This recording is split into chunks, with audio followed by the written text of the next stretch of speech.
लोमड़ी और सारस की दावत। बहुत पुरानी बात है। एक जंगल में एक लोमड़ी और एक सारस रहते थे। ये दोनों बहुत अच्छे दोस्त थे।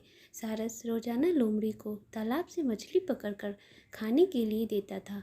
इस प्रकार दोनों की दोस्ती बहुत गहरी होती चली गई। सारस बहुत सीधा साधा था, लेकिन लोमड़ी बहुत शैतान और चालाक थी। वह हमेशा दूसरों को परेशान करती थी। उसे दूसरों का अपमान करने और मजाक उड़ाने में बहुत मज़ा आता था। एक दिन उसने सोचा कि क्यों ना एक बार सारस का भी अपमान किया जाए और उसका मजाक उड़ाया जाए। ऐसा सोचकर उसने सारस को दावत पर बुलाया। उसने जानबूझकर सूप एक प्लेट में परोसा। उसे पता था कि सारस प्लेट में से सूप को नहीं पी सकता।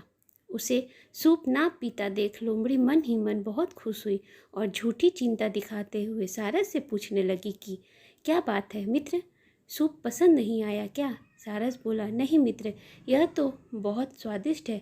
सारस ने जब देखा कि सूप को प्लेट में परोसा गया है और लोमड़ी जानबूझकर उसे सवाल कर रही है, तो वह सब समझ गया, लेकिन कुछ नहीं बोला।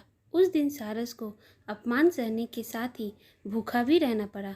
लेकिन जाते जाते सारस ने भी उसे अपने यहाँ दावत पर बुलाया और लोमड़ी दूसरे ही दिन सारस के घर दावत पर पहुँच गई।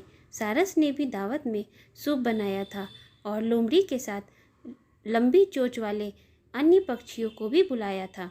सारस ने सूप को सुराही में परोसा। सुराही का मुंह इतना छोटा था कि उसमें बस चोंच ही अंदर जा सकती थी। लोमड़ी पूरा टाइम सुराही और अन्य सभी पक्षियों को सूप पीते देखती रही। इसी बीच सारस ने पूछा कि क्या बात है मित्र, सूप अच्छा नहीं लगा क्या? लोमड़ी को अचानक अपने शब्द याद आ गए। सभी बोलने कि सूप बहुत स्वादिष्ट है। लोमड़ी को भी सभी की हाँ में हाँ मिलाना पड़ा। यह सब देख लोमड़ी अपने आप में बहुत अपमानित महसूस कर रही थी, लेकिन कुछ कह नहीं सकती थी। मोरल ऑफ द स्टोरी, हमें कभी भी किसी का अपमान नहीं करना चाहिए। हम जैसा दूसरों के साथ करते हैं वैसा ही हमारे साथ होता है।